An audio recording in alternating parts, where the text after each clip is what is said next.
Ya, Shalom Bapak Ibu Saudara sekalian. Kami ucapkan selamat sore, selamat pagi dalam nama Tuhan Yesus. Dan tak lupa kami ucapkan selamat Hari Paskah, Hari kebangkitan Tuhan Yesus. Dan saat kita merayakan karena Dia sudah menang dari kuasa dosa, Tuhan sudah tolong semuanya. Sebelum kita akan mulai ibadah pada sore ini, kita lebih dahulu berdoa. Kami mengucapkan syukur terima kasih Tuhan Yesus, Bapak yang baik, Bapak yang penuh kasih, Bapak yang senantiasa peduli dalam kehidupan kami Tuhan. Engkau sudah bangkit. Kami merasakan Tuhan di dalam Kau ada pengharapan Tuhan. Kami hanya percaya kepadamu Tuhan Yesus. Kami hanya mengandalkan kepadamu Tuhan.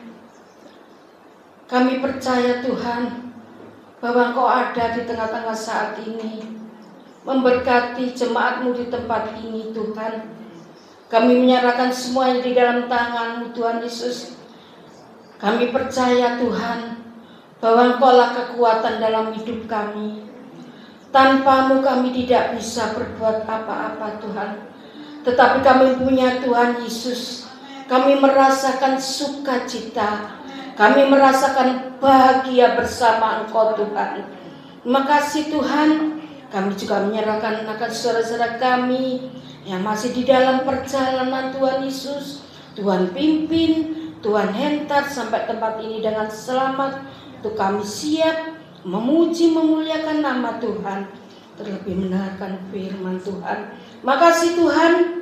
Kami akan siapkan hati pikiran kami hanya tertuju kepadamu Tuhan. Biar Tuhan pimpin ibadah ini dari permulaan, pertengahan sampai akhirnya. Hanya di dalam nama Tuhan Yesus Kristus kami sudah berani mengucapkan syukur Tuhan.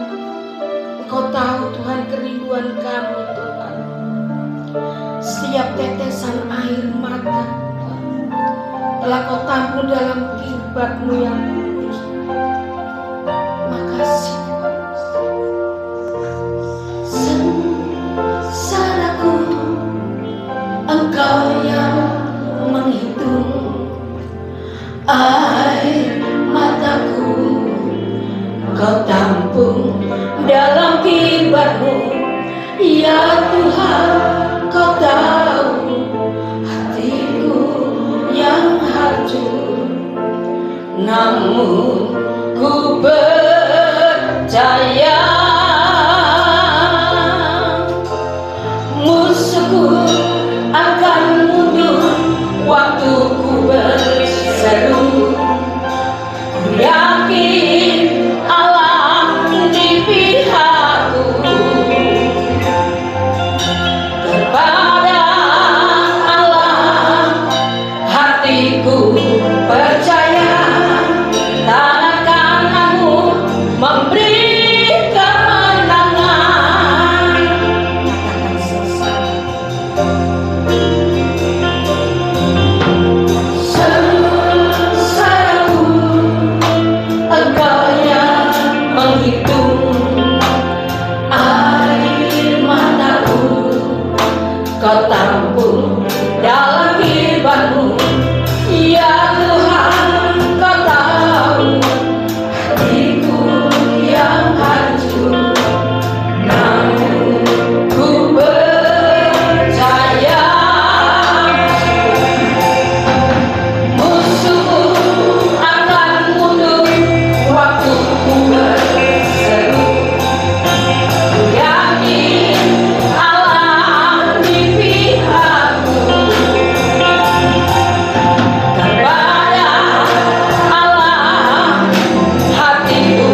kiara matangala maya sikoni amaya osikira.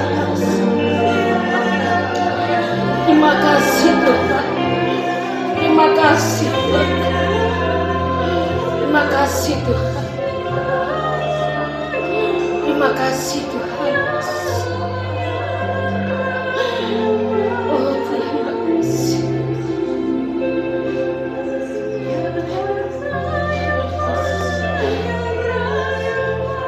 Musuhku akan mundur waktu berseru.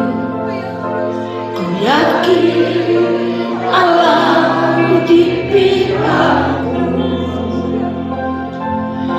Kepada Allah hatiku percaya. Tangan kananmu memberi kemenangan. Katakan musuh akan mundur. Musuhku akan mundur waktu kami berseru kepadamu Tuhan. Ku yakin Allah di pihakku. Kepada Allah hatiku percaya. Tangan kananmu memberi kemenangan. Akan mundur ya Tuhan. Yakin Allah di pihakku. Kepada Allah hatiku percaya. Tangan kananmu memberi kemenangan. Tangan kananmu memberi kemenangan. Tangan kananmu memberi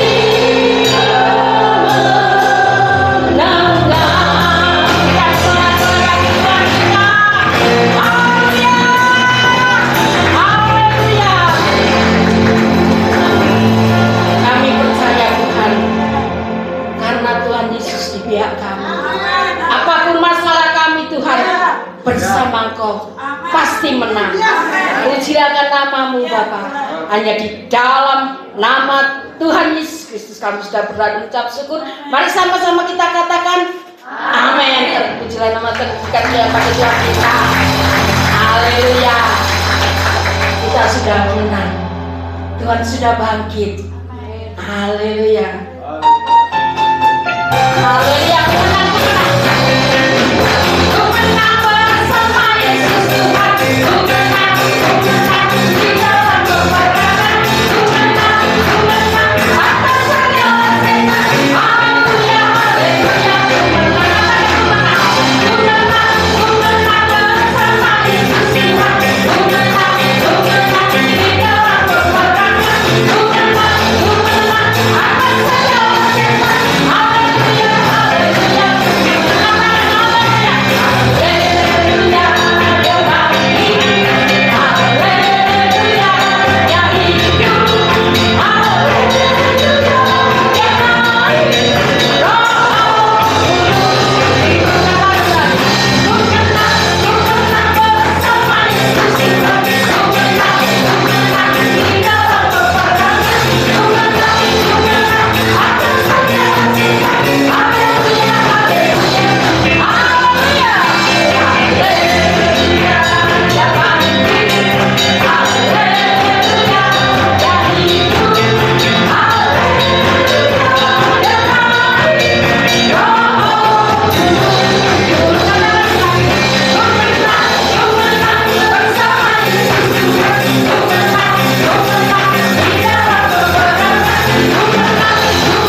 selamat. Puji nama Tuhan.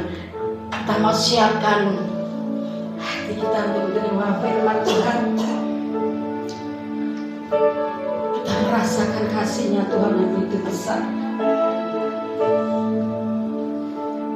Makasih Tuhan, Kau baik. Meskipun kami tidak melihat Tuhan, tangan-Mu yang terpaku, kaki-Mu yang terpaku Tuhan. Tapi kami percaya, kami yakin Tuhan, bahwa Engkaulah Yesus Juru Selamatku. Ya Tuhan Yesus.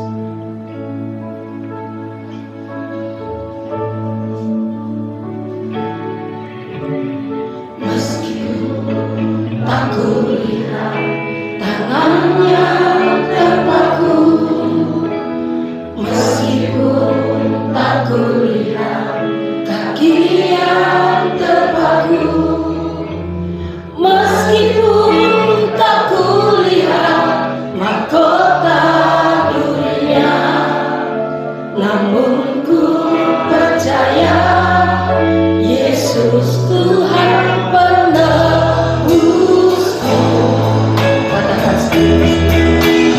Meskipun tak kulihat lambungnya terpikat, meskipun tak kulihat darah yang mengalir, meskipun tak kulihat tubuhnya yang kosong,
kami Tuhan.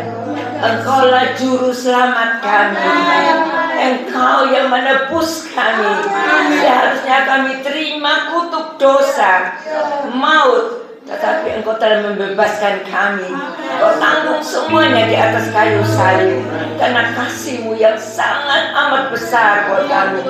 Sebab itu melalui peringatan kematian dan kebangkitan Kristus, kami boleh lebih lagi menyadari bahwa kami harus mengasihi Engkau dengan segenap hati, segenap jiwa, segenap kekuatan, segenap akal budi kami. Karena Tuhan telah lebih dahulu mengasihi kami. Hanya itu yang bisa kami lakukan, Bapa. Malam hari ini kami telah menaikkan pujian syukur di hadapan-Mu. Kami merasakan bagaimana kuasa kebangkitan Tuhan membuat hidup kami menjadi hidup yang berarti, mengubahkan kami, membuat hati yang sedih dibuat kembali bersukacita, hati yang ada dalam tekanan Engkau berikan kelegaan. Orang yang tertindas hidupnya boleh mendapatkan kemenangan. Kami percaya terjadi kepada setiap kami, walaupun kami tidak melihat, tapi kami percaya Tuhan bekerja untuk kami. Engkau penyelamat kami Tuhan, dan kami tahu kalau Engkau yang bekerja, sempurnalah kemenangan itu buat kami. Sebab itu Tuhan bawa setiap kami, supaya kami mau menyiapkan hati kami untuk terus dekat melekat kepadamu melalui Roh Kudus, melalui pujian penyembahan kami, melalui firman Tuhan yang akan kami terima. Begitupun melalui setiap saat kami mau untuk lebih dan lebih lagi mengarahkan pandangan kepadamu. Kami percaya malam hari ini Tuhan sudah hadir di tengah-tengah kami. Dan kehadiran Tuhan membawa berkat melalui kuasa kebangkitan Tuhan. Ada kepastian yang Tuhan nyatakan untuk setiap kami, pribadi lepas pribadi. Kami percaya urapan Roh Kudus telah mengalir di tempat ini dan bekerja dalam hidup kami masing-masing. Begitupun melalui Bapak Gembala yang akan menyampaikan kebenaran firman Tuhan. Biarlah firman yang akan kami terima nanti benar-benar bekerja dalam hidup kami. Kami mau Tuhan supaya firman itu menjadi rema dalam hidup kami dan membawa setiap kami melangkah dengan penuh pengharapan bahwa di dalam Tuhan janji kemenangan itu terus akan terjadi dalam hidup kami. Terima kasih Bapak. Kami bersyukur untuk waktu yang Tuhan berikan dan kami siapkan hati kami untuk terima kebenaran firman Tuhan. Dalam nama Tuhan Yesus kami sudah berdoa mengucap syukur. Haleluya. Amin. Silakan kembali Bapak Saudara. Shalom, puji Tuhan. Mengucapkan selamat Paskah kepada Bapak Saudara sekalian. Ya, tentunya kita bersyukur dan bersukacita hari ini kembali kita memperingati kebangkitan Tuhan Yesus Kristus. Nah, judul renungan firman Tuhan pada hari ini adalah tentang jaminan melalui kebangkitan Kristus. Sekali lagi, jaminan melalui kebangkitan Kristus. Itulah judul renungan firman Tuhan pada hari ini. Kita akan buka Alkitab dari 1 Korintus pasal yang ke-15 di ayat yang ketiga sampai dengan ayat yang keempat. Kita akan lihat dan belajar dari 1 Korintus pasal 15 ini ya, tentang kebangkitan. 1 Korintus pasal 15 di ayat yang ketiga sampai dengan ayat yang keempat. Saya akan bacakan. Bapak Ibu Saudara bisa melihat, menyimak dari Alkitab ataupun menggunakan gadget yang tentunya hanya digunakan untuk membuka Alkitab saja ya. 1 Korintus 15 ayat 3 sampai 4. Demikian firman Tuhan. Sebab yang sangat penting telah kusampaikan kepadamu, yaitu apa yang telah kuterima sendiri, ialah bahwa Kristus telah mati karena dosa-dosa kita sesuai dengan kitab suci, bahwa ia telah dikuburkan dan bahwa ia telah dibangkitkan pada hari yang ketiga sesuai dengan kitab suci. Amin. Nah, ayat ini sudah sering kita membaca dan mendengarnya, tapi malam hari ini kita akan belajar kembali. Rasul Paulus berkata, sebab yang sangat penting telah kusampaikan kepadamu. Sesuatu yang penting ya, itu seharusnya diterima, diperhatikan, dipegang teguh, dan kemudian diberitakan, disampaikan, dibagikan. Saya ulang ya. Kalau kita menganggap sesuatu itu penting, misalkan itu informasi yang penting, berita yang penting, ya. Kalau kita menganggap itu sesuatu yang penting, maka berita atau informasi itu akan kita terima tentunya. Kita perhatikan, kita pegang dengan baik, dan kemudian kita bagikan, kita ceritakan, kita sampaikan kepada orang-orang yang lain, khususnya orang-orang yang ada di dekat kita. Mengapa? Karena penting. Ya. Nah, sesuatu yang penting telah Paulus katakan, ya, sampaikan kepada umat Tuhan, jemaat Tuhan, ya. Dan ini merupakan hal yang diterima oleh Paulus sendiri. Jadi bukan hanya sekedar Paulus menyampaikan tanpa Rasul Paulus menerimanya, tapi Rasul Paulus berkata, aku sudah menerima, karena ini penting, aku terima, aku pegang teguh, lalu sekarang aku bagikan, aku sampaikan kepada para umat Tuhan. Apakah itu? Yaitu tentang kematian dan kebangkitan Kristus. Ya. Mengapa kematian dan kebangkitan Kristus adalah sesuatu yang penting? Ternyata di dalam kematian dan kebangkitan Kristus, kalau kita nanti akan lihat dan pelajari, itu memberikan sebuah jaminan atau kepastian. Sekali lagi, memberikan sebuah jaminan atau kepastian. Manusia itu paling suka sesuatu yang pasti. Kalau yang tidak pasti, yang meragukan, biasanya kita itu akan cenderung untuk menghindar, cenderung untuk tidak lagi atau tidak mau lagi bergabung atau melakukan hal itu, karena ini meragukan. Contoh ini ya, kalau kita bekerja di sebuah perusahaan, tentu kita mengharapkan perusahaan itu punya kepastian dalam soal gajian, misalkan penghasilan yang kita dapat. Nah, mungkin kalau saudara mau bekerja di sebuah perusahaan, lalu perusahaan itu ngomong begini, saya kasih ala kadarnya, saya kasih semau saya kasih sesuka saya, ya. Nanti kamu bisa dapat banyak, kamu bisa dapat sedikit, tergantung saya. Pokoknya kamu kerja deh di tempat saya. Saya percaya bahwa ibu saudara tidak akan mau kerja di tempat yang seperti ini. Loh, kerja kok tidak ada kepastian tentang penghasilan atau pendapatannya berapa? Tidak ada. Tidak mau kita, saudara. Ya pasti kita akan berkata, loh, tunggu dulu. Saya harus punya kepastian. Saya kalau kerja 1 bulan, berapa yang saya dapat?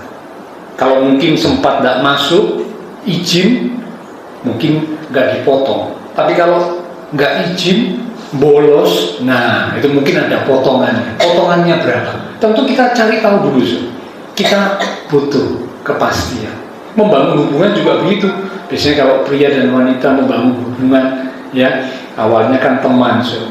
Ya lama-lama dari teman jadi teman dekat, teman akrab. Teman dekat, teman akrab lama-lama jadi teman yang spesial. Teman yang spesial lama-lama jadi teman hidup. Nah, biasanya kan begitu ya. Nah, waktu menjalin hubungan sekian lama, mungkin sudah sekian tahun atau bahkan sekian belas tahun berteman, tapi tidak ada kepastian. Ini si wanita ya merasa, loh, ini hubungan kita ini kok seperti kayak gantung ya. Kelihatannya dia itu suka sama aku, tapi dia tidak pernah ngomong, dia tidak pernah memberikan kepastian, dia tidak pernah menyatakan rasa sayangnya kepada aku. Nah, kira-kira memang benar apa enggak ya dia ini mau menjadikan aku ini teman spesialnya. Nah, kira-kira begitu, so. Si wanita ini akhirnya akan berpikir, waduh ini jangan-jangan nggak pasti, digantung ini. Lama-lama ini mungkin si wanita ini kalau ada pria yang lain mendekati, dia berkata sudah lebih baik aku dengan pria yang lain, karena dengan pria yang ini tidak ada kepastian. Ini contoh-contoh yang menunjukkan bahwa manusia itu suka sesuatu yang pasti. Ya, kalau tidak pasti, gantung, ya. Nah, ini sesuatu yang meragukan, sesuatu yang membingungkan. Nah, dikatakan dalam Alkitab, kebangkitan, kematian dan kebangkitan Kristus memberikan jaminan atau kepastian bagi setiap kita sebagai umat Tuhan. Jaminan kepastian apa yang kita dapat melalui kebangkitan Kristus? Ini yang akan kita belajar bersama pada malam hari ini. Ya, ayo kita akan lihat semuanya ada di 1 Korintus pasal 15. Karena itu Bapak Ibu beri sekat, beri tanda 1 Korintus 15 sehingga kita bisa membuka dengan cepat. Yang pertama, kita buka dari 1 Korintus 15 di ayat yang ke-17. Ayat 17. Demikian firman Tuhan. Dan jika Kristus tidak dibangkitkan, maka sia-sialah kepercayaan kamu dan kamu masih hidup dalam dosamu. 14. Tetapi andai kata Kristus tidak dibangkitkan. Jadi semuanya ini jika, semuanya ini andaikan, bukan satu hal yang pasti atau kenyataan, bukan ya. Maka sia-sialah pemberitaan kami dan sia-sialah juga kepercayaan kamu. Yang pertama, kebangkitan Kristus memberikan jaminan kepada kita bahwa iman percaya kita kepada Tuhan yang bangkit, Tuhan yang hidup itu tidak sia-sia. Tidak sia-sia. Kalau Bapak Ibu Saudara saya berkata aku percaya kepada Tuhan Yesus, Allah yang hidup, Allah yang bangkit dari kematian, iman percaya kita itu tidak sia-sia. Kalau andai kata Kristus tidak dibangkitkan, sia-sia. Berarti apa? Kristus itu seperti kayak para nabi yang lain. Nabi Elisa mati, Musa mati, Daud mati. Seperti kayak tokoh-tokoh Alkitab yang lain, tidak ada bedanya, tidak layak untuk disembah. Karena apa? Mati dan tidak bangkit. Tetapi tidak demikian dengan Tuhan Yesus. Meskipun mengenakan tubuh manusia, tetapi dalam dirinya juga selain 100% manusia, 100% Allah, ya. Nah, dia menunjukkan, dia membuktikan bahwa dia yang memang mati sesuai dengan firman Tuhan untuk menebus dosa, menggantikan hukuman dosa manusia. Lalu kemudian di hari yang ketiga dia bangkit. Dengan kebangkitannya, iman Bapak Ibu Saudara dan saya, kepercayaan Bapak Ibu Saudara dan saya kepada Tuhan itu tidak sia-sia. Ya, jadi karena itu jangan pernah meragukan hal itu. Meskipun ada kesulitan, ada tantangan yang kadang-kadang bisa membuat iman kita itu jadi goyah. Ya, kadang-kadang kita mungkin sempat mempertanyakan, kenapa Tuhan, aku kok mengalami seperti ini. Tapi melalui kebangkitan Kristus dikatakan yang pertama, iman percaya kita tidak sia-sia. Di ayat yang ke-58, bukan hanya iman percaya tidak sia-sia. Di ayat 58, tetap dalam 1 Korintus 15. Karena itu saudara-saudaraku yang kekasih, berdirilah teguh, jangan goyah, dan giatlah selalu dalam pekerjaan Tuhan. Sebab kamu tahu bahwa dalam persekutuan dengan Tuhan, jerih payahmu tidak sia-sia. Ternyata bukan hanya iman percaya kita tidak sia-sia. Ketika Bapak, Ibu, Saudara dan saya berjerih payah, berjerih lelah, berjuang di dalam Tuhan, itu pun juga tidak sia-sia. Kadang ada anak-anak Tuhan atau pelayan-pelayan Tuhan yang merasa, aku sudah melayani Tuhan, ya, tapi sepertinya jerih payah, jerih lelahku itu kok sia-sia ya. Sepertinya tidak ada gunanya ya. Nah, ini kalau mungkin muncul pikiran seperti itu, malam hari ini firman Tuhan meneguhkan kita melalui peringatan kebangkitan Kristus, memberikan sebuah jaminan, kepastian bahwa setiap jerih lelah, setiap jerih payah kita dalam persekutuan dengan Tuhan tidak pernah sia-sia. Mungkin Bapak Saudara berkata, saya belum dapat apa-apa. Oke, memang mungkin sekarang sepertinya jerih lelah kita itu tidak membuahkan hasil. Tapi percayalah, Tuhan yang berjanji itu tidak pernah mengingkari janjinya. Tuhan yang memberikan kepastian bahwa jerih payah kita tidak pernah sia-sia, itu juga tidak pernah Tuhan itu ingkar janji. Ada waktunya nanti Bapak Ibu Saudara akan melihat hasilnya, upahnya, buahnya, akan ada waktunya. Ya, saya teringat beberapa puluh tahun yang lalu, nenek saya itu seorang yang mengasihi Tuhan. Ya, dulu zaman dulu kalau melayani Tuhan itu dari satu tempat ke tempat, ya, persekutuan itu dilakukan oleh nenek saya. Ya, nah waktu itu saya masih kecil, ya, keluarga besar itu juga masih belum melayani Tuhan, dimulai dari nenek saya bersama dengan anak dari nenek saya yang pertama, Ibu Meta itu, ya. Nah itu yang melayani Tuhan, tapi yang lain belum, masih belum, ya, yang lain cuma sebagai jemaat biasa. Tapi nenek saya berjuang, berjelilah terus, tidak mengenal lelah, ya, dia terus melayani Tuhan dari waktu ke waktu. Bahkan saya ingat salah satu lagu yang jadi favorit nenek saya itu, lagu itu berkata begini, selama hamba masih bernafas. Nah ini kalau Kristen zaman dulu pasti tahu, ya. Tapi kalau yang zaman sekarang nggak tahu, lagu apa itu, ya? Ya sudah didengerin aja. Itu lagu itu berkata, selama hamba masih bernafas, hamba tetap jadi pengerja. Jikalau nyawaku terlepas, memandang wajah Tuhan. Nah itu mendorong, ya, memotivasi nenek saya tetap setia melayani, bahkan sampai saat menjelang Tuhan memanggil pulang, itu nenek saya ada di pelayanan, ya, nenek saya ada di pelayanan, lalu kemudian mengalami gangguan, badannya nggak enak, nafasnya nggak enak, dibawa ke rumah sakit, beberapa hari di rumah sakit, lalu kemudian dipanggil pulang oleh Tuhan. Ya, jadi saat-saat terakhir itu masih di pelayanan dalam usia yang juga cukup lanjut, 70 berapa ya? 74 atau 5, ya, sekitar 4 atau 5. Itu tetap melayani Tuhan. Nah, ini menjadi satu contoh teladan yang baik buat kami, ya, anak cucunya itu jadi contoh teladan yang baik. Dan hari ini Bapak Ibu Saudara, puji Tuhan, jerih payah nenek saya itu tidak sia-sia, satu persatu, ya, anak-anak, menantu-menantu, cucu-cucu, cucu menantu, sekarang juga cicit-cicit itu mulai juga melayani Tuhan, mulai untuk belajar melayani Tuhan. Nah ini sesuatu yang indah, menunjukkan bahwa jerih payah di dalam persekutuan dengan Tuhan itu tidak pernah sia-sia. Jadi kalau Bapak Ibu Saudara sekarang sedang menabur, berjerih payah dalam persekutuan dengan Tuhan, mungkin belum mendapatkan hasil, jangan kecewa, jangan putus asa, tetap kita lakukan dengan setia. Nanti ada waktunya, ada saatnya, itu akan membuahkan hasil. Entah kita yang menerimanya, entah anak cucu kita. Karena kita berkata orang benar itu tidak pernah ditinggalkan. Bahkan anak cucunya tidak akan meminta-minta roti. Mengapa? Karena berkat orang benar itu turun ke atas anak cucu. Ya, jadi kalau kita belajar jadi orang benar, belajar berjerilah dalam persekutuan dengan Tuhan, semua yang kita lakukan itu tidak pernah sia-sia.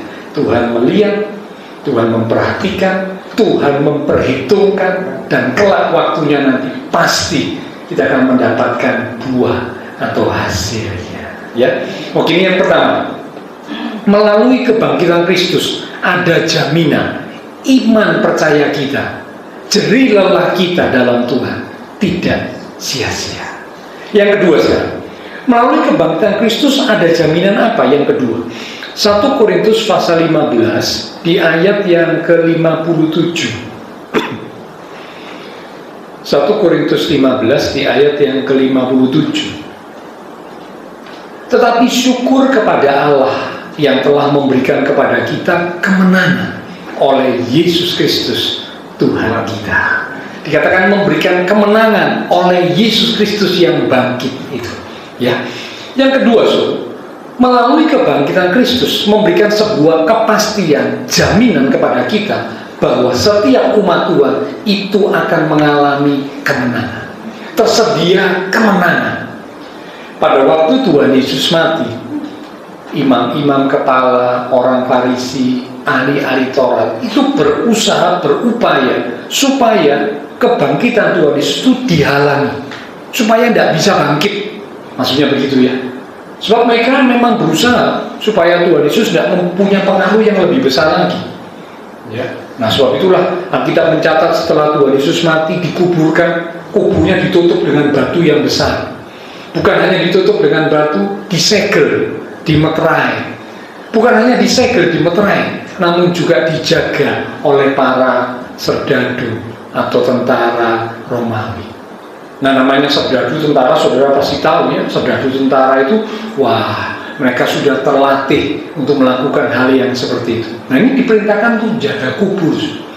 Biasanya kalau yang dijaga itu kan yang masih hidup. Nah, ini aneh, yang sudah mati kuburnya juga dijaga. Ya, supaya apa? Katanya ini orang Farisi bilang supaya nanti mayatnya tidak bisa dicuri oleh murid-muridnya. Jangan-jangan nanti mayat Tuhan Yesus yang mati itu dicuri, lalu bilang Tuhan Yesus bangkit, perlu dijaga supaya tidak bisa dicuri. Itu pikiran mereka. Mereka berpikir dengan mereka melakukan hal seperti itu, batu yang besar, batunya disegel, kuburannya dijaga oleh serdadu Romawi. Mereka berpikir Tuhan Yesus tidak akan bisa bangkit. Andai kata bangkit, tidak bisa keluar dari kuburan. Andai kata bisa keluar dari kuburan, ada pengawal serdadu yang menjaga, ditangkap lagi. Pikir mereka begitu. Namun ternyata kebangkitan Kristus tidak bisa dihalangi oleh apapun. Batu yang besar terguling saat Tuhan Yesus bangkit. Sudah besar, disegel, tapi terguling. Dan waktu itu serdadu atau tentara Romawi yang menjaga, mereka menyaksikan gempa bumi, ya, cahaya yang menyambar, orang yang kelihatan putih, malaikat Tuhan, itu mereka menyaksikan itu semua. Dan Alkitab mencatat waktu mereka melihat peristiwa itu, serdadu yang mentalnya kuat, namanya serdadu, prajurit itu pasti mentalnya sudah terlatih. Ya, tapi waktu mereka menyaksikan itu semua, dikatakan mereka itu ketakutan sampai seperti orang mati. Ketakutan, ketenggengan, kebingungan, segala macam bercampur aduk karena menyaksikan sebuah peristiwa yang tidak pernah mereka lihat. Dan Tuhan Yesus akhirnya bangkit. Ya, kebangkitan Kristus membuktikan kepada kita bahwa jaminan kemenangan disediakan oleh Tuhan Allah pemenang. Ya, 1 Korintus di pasal yang ke-15 di ayat yang ke-26 sampai 27 bagian A. 1 Korintus 15 ayat 26 mulai. Musuh yang terakhir yang dibinasakan ialah maut. Stop situ dulu ya, nanti kita lanjut. Musuh yang terakhir, ada kata yang terakhir. Berarti musuh-musuh yang lain sudah ditaklukkan, sudah dikalahkan. Dan musuh yang terakhir yang dibinasakan, yang dikalahkan, yang ditaklukkan, itu adalah maut. Melalui apa? Melalui kebangkitan Kristus. Ini musuh yang terakhir. Berarti tidak ada lagi musuh yang lain, tidak ada. Semua sudah ditaklukkan, dikalahkan oleh Kristus. Dan musuh yang terakhir juga sudah dikalahkan. Itulah maut dengan kebangkitan Kristus. Lanjut ayat 27 bagian A. Sebab segala sesuatu telah ditaklukkannya di bawah kakinya. Segala sesuatu sudah ditaklukkan. Ini tegas ayat 27. Ya, dijelaskan semua segala sesuatu sudah ditaklukkan di bawah kaki Tuhan Yesus. Jadi Allah yang kita sembah dalam Tuhan Yesus sungguh adalah Allah pemenang. Nah, kalau kita menyembah Allah pemenang, maka Allah pemenang itu bisa menjamin memberikan kemenangan untuk kita. Karena dia Allah pemenang. Nah, kalau bukan Allah pemenang, gimana mau memberikan kepastian jaminan kemenangan buat kita? Ya tidak mungkin. Tapi justru karena dia Allah pemenang yang sudah mengalahkan dan menaklukkan semua di bawah kakinya, maka jaminan kemenangan disediakan buat kita yang percaya. Ya, bahkan satu ayat berkata 2 Korintus 2 di ayat yang ke-14 bagian A. 2 Korintus 2 di ayat yang ke-14 bagian A. Tetapi syukur bagi Allah yang dalam Kristus selalu, ada kata selalu, ya, membawa kami di jalan kemenangannya. Tuhan selalu membawa kita di jalan kemenangan Tuhan. Jadi dengan kata lain, Bapak, Ibu, saudara saya itu pasti akan mengalami kemenangan asalkan kita bersama dengan Tuhan. Selalu dibawa di jalan kemenangan.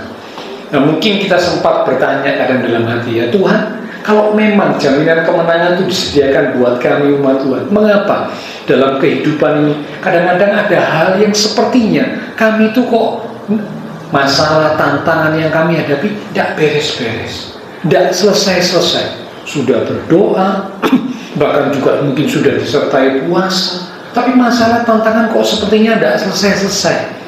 Ya, saya teringat kalau kita menyaksikan atau melihat sebuah film, biasanya di film yang disaksikan itu biasanya sang lakon, ya, itu kalau di film itu awalnya, tengahnya itu selalu gimana, selalu menderita, tidak enak. Ya, musuhnya lakon, nah tahu ya musuhnya lakon jauh ya, yang bisa disingkat BAJIA itu jauh ya, disebut gak enak itu. Nah itu musuhnya lakon tuh. Biasanya di awal, di pertengahan itu kelihatannya berjaya, betul ya, kelihatannya kuat, kelihatannya bisa menekan, menindas, membuat lakonnya tuh kayak menderita. Ya, semakin mendekati mau akhir, wah lakonnya semakin lebih menderita. Itu musuhnya lakon kok semakin menjadi, semakin jadi, wah, lebih membuat lakonnya menderita. Tetapi kalau kita perhatikan setiap film itu pasti kebanyakan lakonnya itu menang carry belakangan, mesti menang. Dan film seperti itu yang menarik ya, kalau ada film endingnya lakonnya itu tidak menang itu film itu tidak laku. Karena apa? Loh, ini alur cerita yang aneh nih. Ya, lakon, namanya lakon, tapi kok lakon tidak menang. Yang benar kok tidak menang. Yang tidak benar yang menderita itu maaf, yang tidak benar yang membuat orang lain menderita. Kok malah itu yang terus menang sampai akhir. Wah, ini film yang tidak bermutu. Ya, karena Pak, memang di dalam Tuhan pun demikian. Kadang Tuhan izinkan kita mengalami sesuatu yang kelihatannya sepertinya kita itu belum mengalami kemenangan. Tapi percayalah, ada jaminan kemenangan. Karena Tuhan berkata, Allah pemenang itu selalu membawa kita di jalan kemenangan. Ujungnya akhirnya, Bapak, Ibu, saudara saya pasti jadi pemenangnya. Kapan waktunya? Ya tunggu waktu Tuhan. Percayalah Tuhan membuat segala sesuatu menjadi indah pada waktunya. Yusuf itu loh, kisah yang paling menarik. Kalau saudara baca itu Yusuf itu kan kelihatannya di awal-awal kan kalah, ditekan oleh saudaranya sampai dibuang ke sumur, dijual jadi budak, masuk penjara. Kelihatannya kan tambah kalah gitu, tambah menderita. Tapi tetap lakon itu menang carry. Akhirnya Yusuf yang menjadi penguasa. Saudara-saudaranya yang membuat Yusuf menderita akhirnya harus sujud menyembah kepada Yusuf. Lakonnya menang carry. Umat Tuhan yang sungguh-sungguh ada jaminan kepastian kemenangan.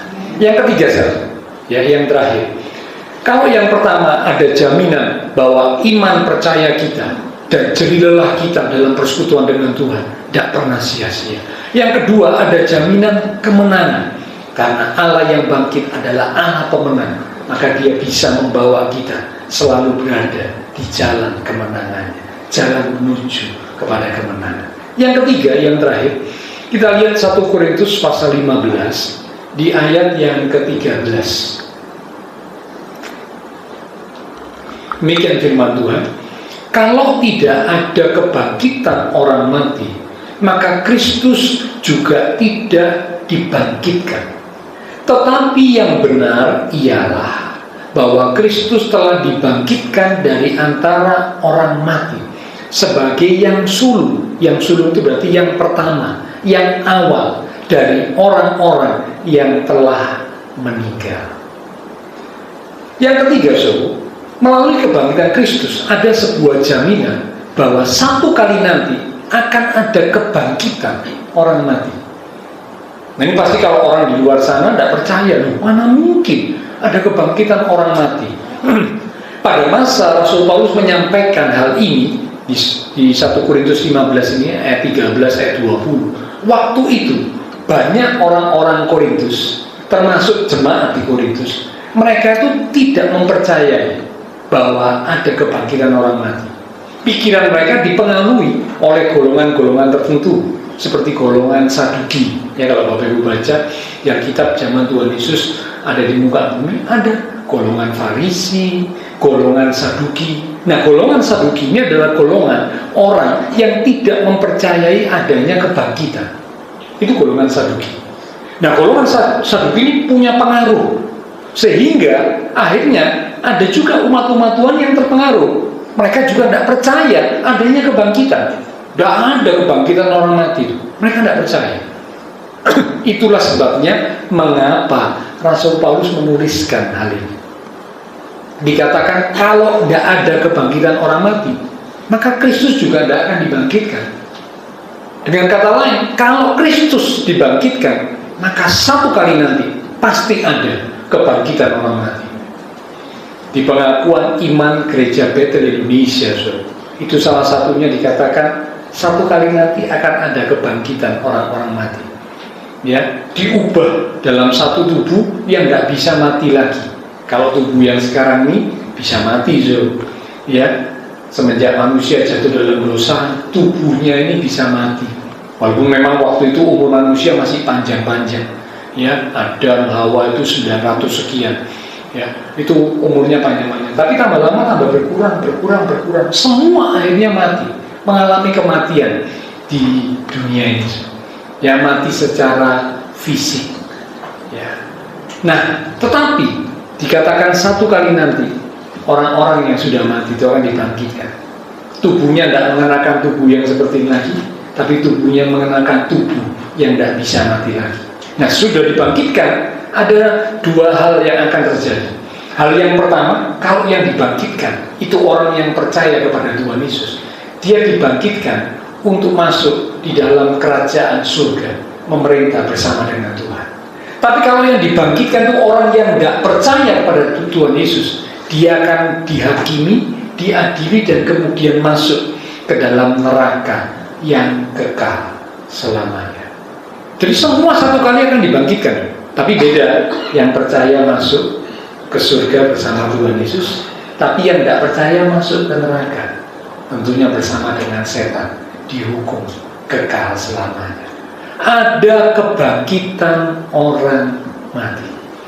Nah, ya, jadi karena itu meskipun ada mungkin anggota keluarga kita, orang dekat kita yang dipanggil pulang oleh Tuhan, ya kadang kita memang merasa sedih karena kehilangan, tapi percayalah, kalau orang-orang yang kita kasih itu adalah orang-orang yang percaya, satu saat dia juga akan dibangkitkan.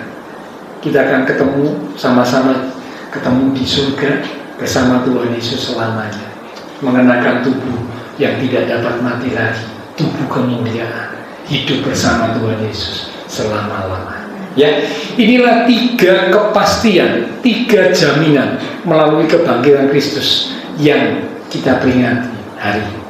Nah, kalau kita punya jaminan tiga ini, maka seharusnya ciri kehidupan umat Tuhan yang ngerti bahwa dia punya jaminan seperti tiga ini akan punya tiga ciri.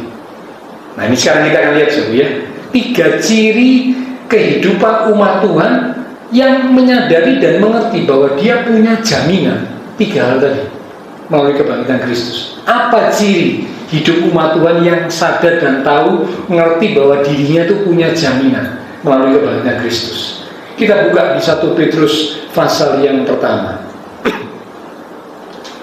Di ayat yang ketiga mulai ada tiga ciri, ya, ini jadi membuat kita bisa mengontrol atau melihat diri kita sendiri, apakah kita dalam diri kita ada ciri-ciri ini atau tidak. Yang pertama, ayat yang ketiga, terpujilah Allah dan Bapa Tuhan kita Yesus Kristus, yang karena rahmat-Nya yang besar telah melahirkan kita kembali oleh kebangkitan Kristus dari antara orang mati kepada suatu hidup yang penuh pengharapan. Ciri yang pertama, kalau umat Tuhan menyadari dan mengerti ada jaminan tadi, ya, yang kita sudah belajar, jaminan iman percaya kita tidak sia-sia, jadi lelah dalam persekutuan dengan Tuhan tidak sia-sia, jaminan kemenangan, dan juga jaminan kebangkitan orang mati. Maka yang pertama, kalau umat Tuhan mengerti tentang jaminan yang dia miliki, yang pertama, hidupnya itu selalu penuh pengharapan. Sekali lagi, hidupnya selalu penuh pengharapan. Kalau sampai ada umat Tuhan yang merasa bahwa hidupnya ini sudah tidak ada harapan, putus asa, bahkan mungkin sudah berniat untuk mengakhiri hidup dengan cara-cara yang tidak benar, seperti bunuh diri. Saya mau katakan, ini umat Tuhan yang tidak ngerti jaminan yang Tuhan berikan melalui kebangkitan Tuhan Yesus. Kalau dia ngerti ada jaminan melalui kebangkitan Tuhan Yesus, tidak mungkin dia jadi putus asa, tidak mungkin. Mengapa? Karena firman Tuhan berkata melalui kebangkitan Kristus, kita umat Tuhan itu dibawa kepada suatu hidup yang penuh dengan pengharapan. Di dalam Tuhan, bersama Tuhan, selalu ada harapan. Karena dialah sumber pengharapan kita. Ya, jadi ciri yang pertama, umat Tuhan yang mengerti tentang jaminan kebangkitan Kristus bagi hidupnya selalu penuh pengharapan. Yang kedua, tetap 1 Petrus pasal 1. Sekarang kita lihat di ayat yang ke-5, yaitu kamu yang dipelihara dalam kekuatan Allah karena imanmu, sementara kamu menantikan keselamatan yang telah tersedia untuk dinyatakan pada zaman akhir. Ciri yang kedua, umat Tuhan yang menyadari dan mengerti bahwa hidupnya ini punya jaminan melalui kebangkitan Kristus, ada kepastian melalui kebangkitan Kristus. Maka ciri yang kedua, hidup umat Tuhan itu dikatakan akan dipelihara dalam kekuatan Allah. Dengan kata lain, ciri kehidupan umat Tuhan yang punya jaminan, hidupnya terpelihara, dipelihara oleh Tuhan. Matius pasal 6 berkata, mengapa kamu khawatir akan apa yang hendak kamu makan, minum, pakai? Burung-burung di udara Tuhan pelihara, bunga bakung di padang Tuhan hias. Bukankah kamu jauh melebihi dari burung dan bunga bakung itu? Kalau burung dan bunga bakung saja dipelihara oleh Tuhan, apalagi kita, ciptaan Tuhan yang termulia. Pasti Tuhan pelihara kita. Amin. Jadi Tuhan dikatakan orang yang sungguh-sungguh mencari Tuhan tidak akan kekurangan sesuatu pun yang baik. Itu janji Tuhan. Ya, tidak kekurangan. Mengapa? Karena Tuhan menyediakan, Tuhan memelihara hidup kita.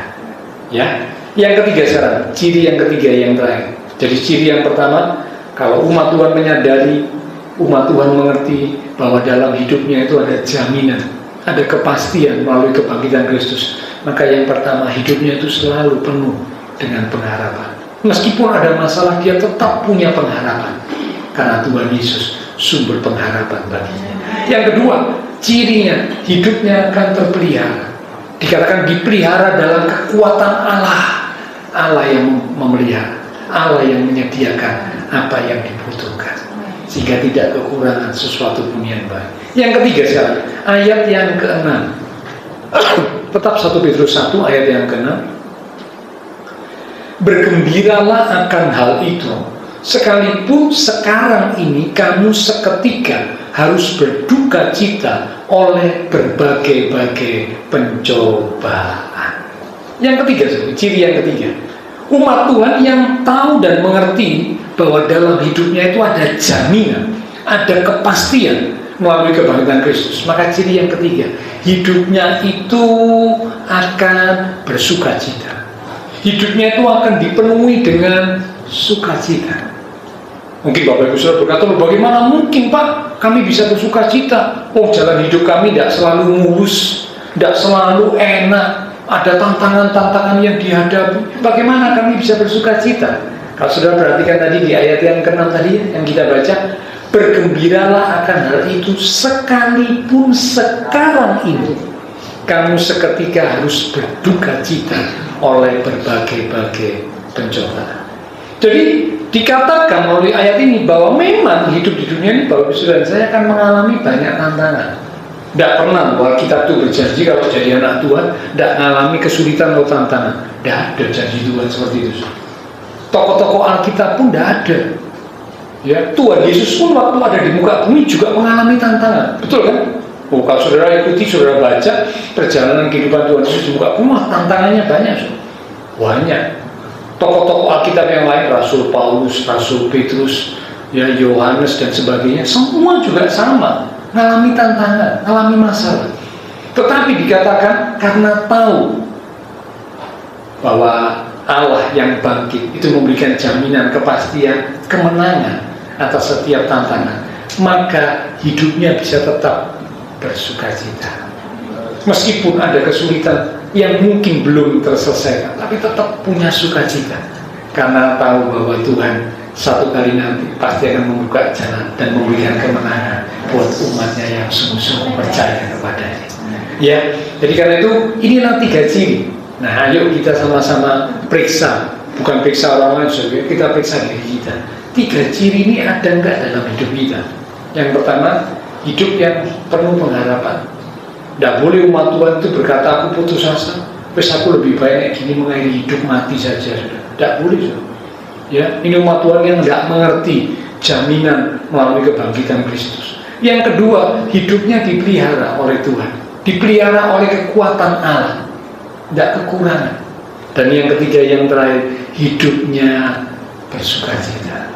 Meskipun ada tantangan, masalah, pencobaan, tapi bisa tetap bersukacita. Mengapa? Karena punya jaminan, kepastian di dalam Kristus yang bangkit, disediakan kemenangan setiap umat-umatnya. Ya, biarlah renungan firman Tuhan pada sore malam hari ini memberikan pengertian kepada kita bahwa ternyata melalui kebangkitan Kristus ada jaminan yang luar biasa. Bapak Ibu Saudara saya, tidak perlu takut, ya, tidak perlu khawatir, tidak perlu bimbang, tidak perlu ragu, karena Kristus yang bangkit memberikan jaminan. Jaminan yang pertama, iman percaya kita, dan jerilah kita dalam Tuhan, tidak pernah sia-sia. Jaminan yang kedua dikatakan bahwa kemenangan Tuhan sediakan buat kita, selalu dibawa di jalan kemenangan. Dan yang ketiga, yang terakhir, ada kebangkitan orang mati. Ternyata bukan cuma harapan ketika hidup di dunia, ketika sudah mati pun masih tetap ada harapan, harapan untuk dibangkitkan dan akhirnya bersama-sama dengan Tuhan Yesus untuk selama-lamanya di surga. Ya, kita akan sama-sama datang kepada Tuhan. Silakan pelan-pelan mimbar kembali maju ke depan. Kita akan katakan lewat satu pujian, dimuliakan, ditinggikan, Engkaulah Yesus Tuhan, Engkau Raja, Allah yang sudah bangkit, Allah yang hidup, Allah yang berkuasa untuk selama-lamanya. Karena itu aku memuliakan, aku meninggikan Engkau Tuhan. Mari sama-sama kita bangkit berdiri.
Hari ini saat kami memperingati kebangkitan Tuhan Yesus, firman Tuhan datang kepada kami bahwa ternyata melalui kebangkitan Tuhan Yesus ada sebuah jaminan, ada kepastian yang Tuhan sediakan buat kami.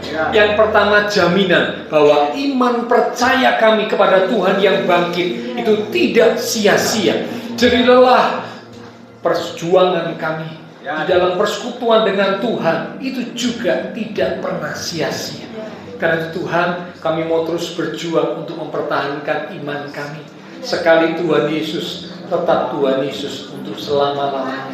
Tidak ada satupun yang bisa memisahkan kami dari kasih Kristus, karena Engkaulah satu-satunya Allah dan Juru Selamat dalam hidup kami.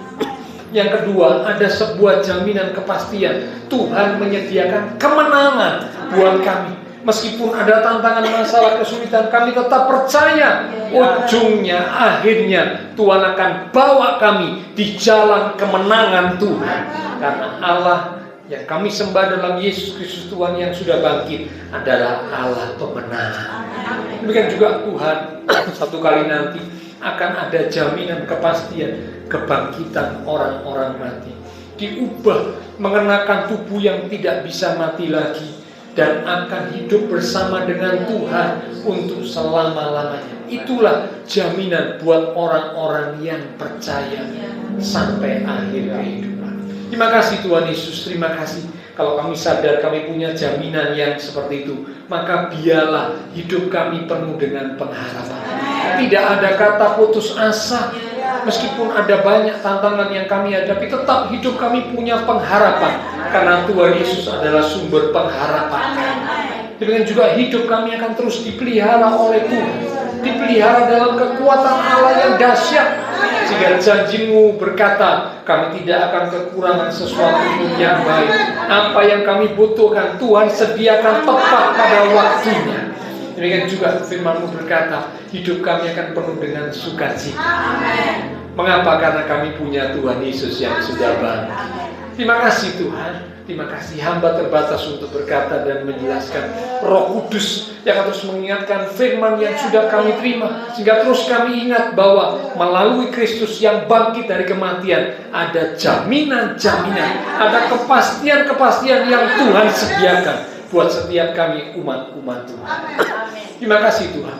Hamba berdoa untuk setiap jemaat-Mu ya Tuhan. Engkau berkati setiap umat-umat-Mu ya Tuhan. Diberkati iman rohani, diberkati keluarga rumah tangga, diberkati usaha pekerjaan, diberkati studi sekolah kami, diberkati kesehatan kami, bahkan diberkati masa depan kami. Terima kasih Tuhan. Semua yang sudah melayani, persembahan yang dipersembahkan, apapun yang dilakukan setiap umat-Mu, karena mengasihi Engkau, Allah sumber segala pengharapan, akan memberkati kembali dan terus memakai hidup kami untuk kami boleh lebih lagi memuliakan Tuhan. Berdoa buat teman-teman seiman yang membutuhkan bantuan doa untuk kesehatan Ibu Gunadi, dan juga mungkin ada teman-teman seiman kami yang lain yang sakit. Tuhan, Engkau jamah, pulihkan kekuatan, kesehatan, kesembuhan di dalam nama Tuhan Yesus Kristus. Oleh beliau Tuhan Yesus, teman-teman seiman kami yang sakit disembuhkan, yang lemah dikuatkan, yang susah dihiburkan. Bahkan mungkin saat ini ada yang sedang menghadapi tantangan kesulitan. Bila dengan iman yang teguh mereka tetap menanti-nantikan Tuhan. Tuhan beri kekuatan yang baru, bahkan akhirnya mereka boleh melihat dan mengalami pertolongan Tuhan yang ajaib, dinyatakan tepat waktu. Kami berdoa memberkati bangsa negara kami Indonesia, pemimpin-pemimpin bangsa kami, kota kami Surabaya, bahkan juga tetangga lingkungan sekitar gereja Tuhan.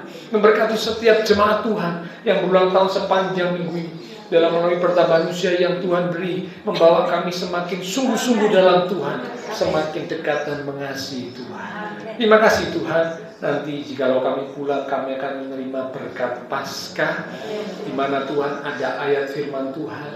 Hamba berdoa biarlah ayat firman Tuhan yang diterima oleh setiap umat Tuhan ini boleh berbicara, boleh menjadi rema buat setiap umat Tuhan, sehingga mereka dikuatkan, diteguhkan imannya, dibimbing, dituntun untuk boleh terus ada di dalam kehendak Tuhan senantiasa. Terima kasih Tuhan. Sebentar kami akan bisa satu dengan yang lain kembali ke aktivitas kami, kembali ke keluarga rumah tangga kami. Biarlah segala berkat, anugerah, damai, sukacita yang melimpah dari Allah Bapa surgawi, kasih Tuhan Yesus Kristus, dan persekutuan dengan kuasa Roh Kudus akan memimpin menuntun langkah kehidupan setiap kita. Itu terus pada kita sekalian mulai malam ini sampai Maranatha Tuhan Yesus datang kembali. Di dalam nama Tuhan Yesus Kristus, semua yang percaya diberkati Tuhan. Mari bersama dengan iman kita berkata, amin. Tuhan berkati kita sekalian.